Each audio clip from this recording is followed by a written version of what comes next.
നമസ്കാരം. ഈ ആർജവം എന്നൊരു ഭാവമുണ്ട്. അർജുനൻ്റെ ഭാവം അതായിരുന്നു അത്രേ. ആർജവം അർജുനസ്യ ഭാവം, അങ്ങനെ വേണ്ടി പറയാം. ആർജവം എന്ന് പറഞ്ഞാൽ ഉള്ളിൽ തോന്നിയ കാര്യങ്ങൾ അതേപോലെ വാക്കുകളായിട്ട് പുറത്തു വരുന്നു, അത് തന്നെ പ്രവൃത്തിയുമായിട്ട് വരുന്നു. പണ്ടൊരു മദ്യപാനി എങ്ങനെ ആടി നടക്കുകയാണ്. അയാൾ വിചാരിച്ചാൽ വീട് കണ്ടെത്താനും പറ്റില്ല, അവിടേക്കുള്ള വഴിയും കണ്ടെത്താൻ പറ്റില്ല. ഇനി വഴിയിൽ കൂടെ നേരെ നടക്കാനും അയാൾക്ക് പറ്റുന്നില്ല, വല്ല ബസ്സിൻ്റെ അടിയിൽ വന്ന് വീണ് പോകും. അപ്പോൾ അയാൾ അവസാനം ഒരു തീരുമാനം എടുത്തു, പെട്ടെന്ന് തന്നെ കിടക്കുക. ഇനി മുന്നോട്ട് പോയാൽ രക്ഷയില്ല. ഇനി മുന്നോട്ട് പോയിട്ട് ഏതെങ്കിലും വീടിൻ്റെ മുമ്പിൽ എത്തിക്കഴിഞ്ഞാൽ അടി ഉറപ്പാണ്. ആരുടെ? ഭാര്യയുടെ കയ്യിൽ നിന്ന് അടി ഉറപ്പാണ്. ഓലക്കെടുത്ത് അടിക്കും, കുറേ കിട്ടിയിട്ടുള്ളതാണ്. അപ്പം ഇനി ഏറ്റവും നല്ല ഇതെന്താ, അവിടൊക്കെ എടുക്കുക. അതിനുവേണ്ടി അദ്ദേഹം എന്ത് ചെയ്തു, അദ്ദേഹത്തിൻ്റെ തലയിൽ കെട്ടിയ മുണ്ട്, അതോ അരയിൽ കെട്ടിയ മുണ്ട് നല്ല എടുത്തിട്ട് അയാൾ എന്ത് ചെയ്തു വെച്ചാൽ ആ മുൻഭാഗത്തങ്ങട് കുടഞ്ഞ്, മുൻഭാഗത്ത് പൊടിയൊക്കെ മാറണമല്ലോ, അവ കിടക്കാനുള്ള പരിപാടിയാണ്. മുൻഭാഗത്ത് കുടഞ്ഞ് റോട്ടിലാണ് ആകേണ്ടതിൻ്റെ അവിടെ കുടഞ്ഞു. ആ കുടഞ്ഞതിന് ശേഷം അയാൾ ആ തുണി എന്ത് ചെയ്തു, മുൻഭാഗത്ത് കുടഞ്ഞ് വൃത്തിയാക്കി. എന്നിട്ട് കുറച്ച് നേരം ആടുകയല്ലേ, കുറച്ച് കഴിഞ്ഞപ്പോൾ ഇങ്ങോട്ട് തിരിഞ്ഞു. എന്നിട്ട് ഈ ഭാഗത്ത് ആ തുണി വിരിച്ചു, ഇടതുവശത്ത് തുണി വിരിച്ചു. എന്നിട്ട് വീണ്ടും ആടുകൾ അയാൾ വലതുവശത്ത് കിടന്നു. മുൻവശത്ത് പൊടി തട്ടിക്കളഞ്ഞ് വലതുവശത്ത് തുണി വിരിച്ച് ഇടതുവശത്ത് ചെരിഞ്ഞു കിടന്നു. ഇതാണ് വാസ്തവത്തിൽ ആർജവ ഭാവമില്ലായ്മ. ഉള്ളിൽ തോന്നിയ കാര്യങ്ങൾ അല്ല പുറത്ത് പറയുക, പുറത്ത് പറഞ്ഞ കാര്യങ്ങളല്ല പ്രവർത്തിക്കുക. പക്ഷേ നമ്മുടെ ബഹുമാനപ്പെട്ട മന്ത്രി ശ്രീ KM ഷാജി പറയാതിരിക്കാൻ പറ്റില്ല. അദ്ദേഹം മനസ്സിൽ തോന്നിയ കാര്യങ്ങൾ തന്നെയാണ് പുറത്തേക്ക് പറയുക. അത് തന്നെയാണ് പ്രവൃത്തിയിലും അദ്ദേഹം കൊണ്ടുവരിക എന്നിരിക്കണം. പ്രവൃത്തിയുടെ സമയമാകാൻ പോകുന്നേ ഉള്ളൂ. PM ശ്രീ വലിച്ചെറിയുക തന്നെ വേണം. ഇത് അദ്ദേഹം പറയാൻ തുടങ്ങിയ മാസം കുറേയായി. PM ശ്രീ വലിച്ചെറിയുക തന്നെ വേണം. അറബിക്കടലിൽ വലിച്ചെറിയണം. അത് പറഞ്ഞിരിക്കുമ്പോൾ അദ്ദേഹം മന്ത്രിയായത്. പിന്നെ ആ സ്വരം കുറച്ചൊന്ന് കുറഞ്ഞു പോയി. ഇതിപ്പോൾ വീണ്ടും ഇന്നലെ പറഞ്ഞിരിക്കുകയാണ്, PM ശ്രീ വലിച്ചെറിയണം. എവിടെ? അറബിക്കടലിൽ അങ്ങോട്ട് വലിച്ചെറിഞ്ഞാൽ പോരാ. അറബിക്കടലിൽ വലിച്ചെറിഞ്ഞ പ്രശ്നം എന്താണെന്ന് വെച്ചാൽ ചിലപ്പോൾ അതിങ്ങനെ ഓളം വെട്ടി വീണ്ടും കരയിൽ കൊണ്ട് സമർപ്പിക്കും. ആയതുകൊണ്ട് തന്നെ അറബിക്കടലിന് അപ്പുറത്തൊരു അഴുക്കുചാലുണ്ട്, ആ അഴുക്കുചാലിൽ കൊണ്ടെറിയണം. അറബിക്കടലിന് അപ്പുറത്ത് എന്താ ഉള്ളത്? പശ്ചിമേഷ്യൻ രാജ്യങ്ങൾ. അതാണോ അഴുക്കുചാലായിട്ട് ഉദ്ദേശിക്കണതെന്ന് അറിയില്ല കേട്ടോ. എന്തായാലും അതിനെ അഴുക്കുചാലെന്ന് പറയാൻ പറ്റില്ല. പക്ഷേ ഒരു കാലഘട്ടത്തിൽ അവർ ഒന്നുമില്ലാത്തൊരു കാലഘട്ടത്തിൽ ഈന്തപ്പഴം, ഡേറ്റ്സ്, കാരക്കാപ്പഴം എന്ന് പറയും, അതും മറ്റേ കടലിൽ നിന്ന് കിട്ടുന്ന മീനും അതുകൂടി ചുട്ടു തിന്നുന്ന, വേറെ ഒന്നും ഉണ്ടായിരുന്നില്ല. പിസ്സയൊന്നും അവിടെ ഉണ്ടായിരുന്നില്ലല്ലോ. ബിരിയാണി, പിസ്സ, സോസ്, അണ്ടിപ്പരിപ്പ്, അരി തിന്നാൻ പഠിപ്പിച്ചത് ഇവിടുന്ന് നമ്മളുടെ ഒമാനിലേക്കും പോയിട്ട് ഒമാനിൻ്റെ സുൽത്താൻ കാബൂസ് അവരുടെ അച്ഛനുണ്ടായിരുന്നു. അവരെ അരി തിന്നാൻ പഠിപ്പിച്ചത് പോലും ഇവിടുന്ന് പോയിട്ടുള്ള കിംജി രാംദാസിനെ പോലുള്ള ആളുകളാണ്. അദ്ദേഹത്തിൻ്റെ മക്കളുടെ മക്കളൊക്കെ ഇപ്പോൾ അവിടെയുണ്ട്. അന്ന് ഈ സാധനം കണ്ടിട്ടില്ല അവർ. ഉണ്ടപ്പൊരി കണ്ടിട്ടില്ല അവർ. മസാല ദോശ കണ്ടിട്ടില്ല അവർ. ചോറും സാമ്പാറും കണ്ടിട്ടില്ല.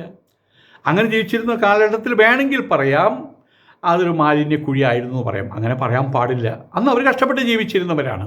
ഇന്നിപ്പോൾ അവിടെയല്ല സ്ഥിതി. പിന്നീട് പറഞ്ഞു, ഈ PM ശ്രീ വലിച്ചെറിയേണ്ടത് അറബിക്കടലിലല്ല, അതിനപ്പുറമുള്ള അഴുക്കുചാലിലാണ്.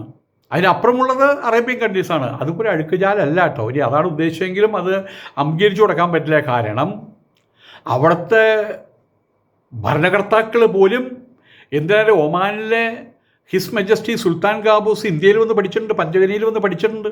അദ്ദേഹത്തെ പഠിപ്പിച്ച ശങ്കർദയാൽ ശർമ്മ ഇന്ത്യയുടെ പ്രസിഡൻ്റ് ആയിട്ടുണ്ട്. അദ്ദേഹം അവിടെ ചെല്ലുന്ന സമയത്ത് അദ്ദേഹത്തെ സ്വീകരിക്കാൻ ആരാ പോവുക? അവിടെയുള്ള പ്രോട്ടോക്കോൾ വശം പ്രകാരം മറ്റു പലരല്ലേ പോവുക.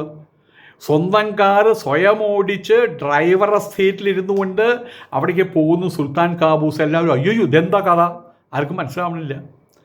അദ്ദേഹം അവസാനം അവിടെ ചെന്ന് ശങ്കൽ ദയാൽ ശർമ്മയെ സ്വീകരിച്ച് തൻ്റെ അപ്പുറത്ത് കൊടുത്തി സ്വയമായി കാർ ഓടിച്ചു കൊണ്ടുവന്നു. വിദ്യാസമ്പന്ന MBS മുഹമ്മദ് ബിൻ സൽമാൻ ലണ്ടനിലോ അമേരിക്കയിലോ പോയി പഠിച്ചവനാണ്. ഇന്നിപ്പോൾ അവിടുത്തെ കുട്ടികൾ മുഴുവൻ അവിടെ അവർക്ക് സ്പെഷ്യലായിട്ടുള്ള അവർക്ക് പണം കൊടുക്കുന്നു, വസ്ത്രത്തിന് പണം കൊടുക്കുന്നു. ഇവിടെ കിട്ടുന്ന ആളുകൾക്ക് കിട്ടുന്ന ശമ്പളത്തിൻ്റെ 10 ഇരട്ടിയാണ് അവിടെ കുട്ടികൾക്ക് പഠിക്കാൻ കൊടുക്കുന്നത്. ഒക്കെ വിദേശത്ത് പഠിക്കുന്ന കുട്ടികളാണ് അവരിൽ.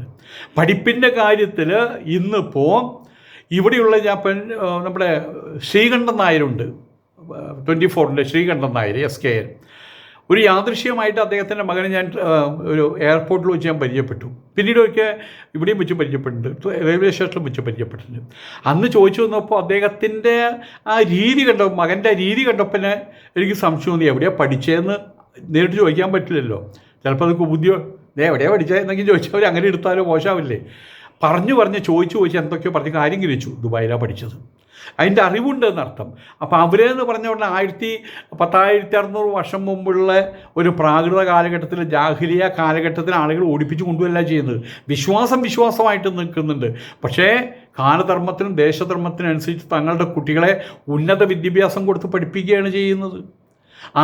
അതായത് ഇപ്പോൾ മറ്റേ അറബിക്കടലിന് അപ്പുറത്തുള്ള ആ രാജ്യത്തിലുള്ള കുട്ടികളെ മാലിന്യക്കുഴിയൊന്നുമല്ല, അവിടെയുള്ള കുട്ടികൾക്ക് ഇപ്പോൾ PM ശ്രീയോടാണ് പഥ്യം.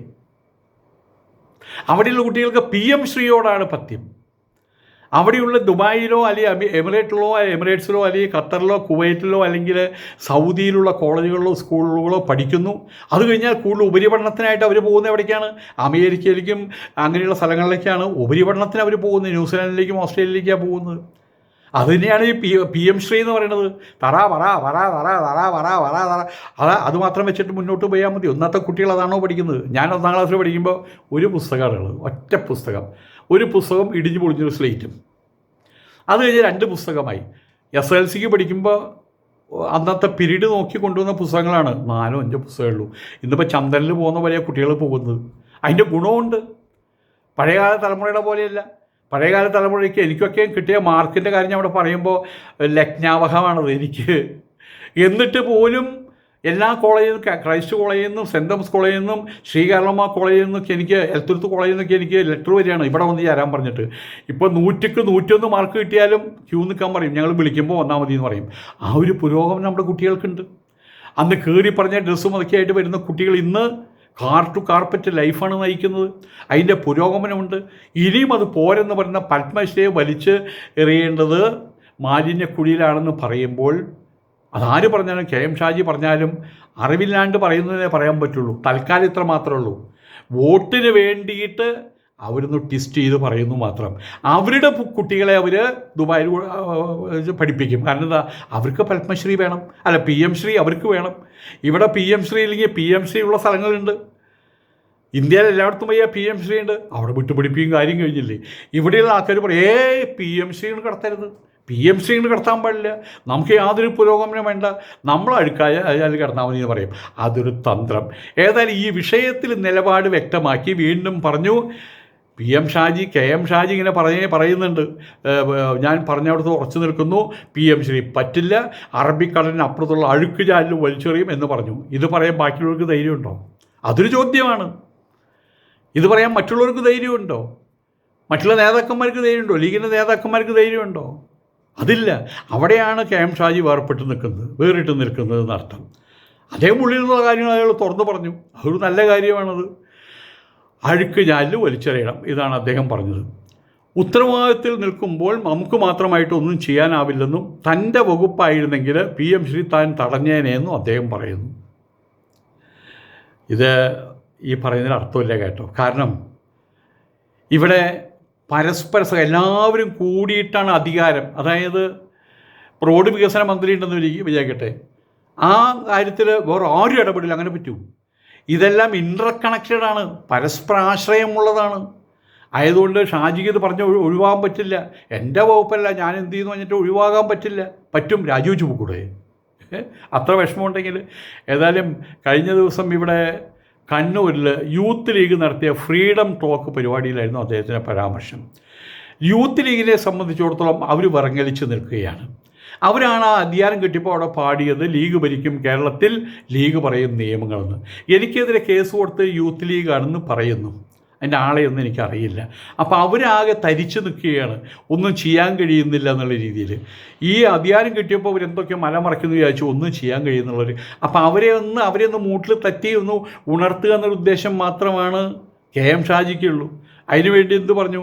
ഒന്ന് വീമ്പിളക്കി കൊടുത്തു. PM ശ്രീയോ ഞാനുള്ളപ്പോഴോ അറബിക്കടലിലല്ല, ഞാൻ മാലിന്യ കുഴിയിൽ വലിച്ചെറിയും. ഉടനെ തന്നെ കൈയിടി കിട്ടി. അങ്ങനെയൊക്കെ പത്രേ ആവശ്യമുള്ളൂ.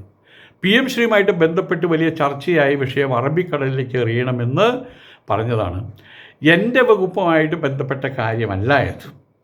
എൻ്റെ രാഷ്ട്രീയത്തിൽ ഞാൻ പറഞ്ഞത് മന്ത്രിയുമായി കഴിഞ്ഞാൽ ആ വകുപ്പിലെ കാര്യം മാത്രമേ പറയാവൂ.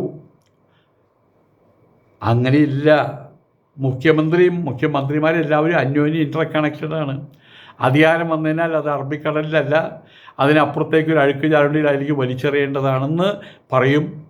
ആരോ തമിഴൻ പറഞ്ഞ പോലെ ഞാനാണെങ്കിൽ അന്തമാരി പണിടുവേൻ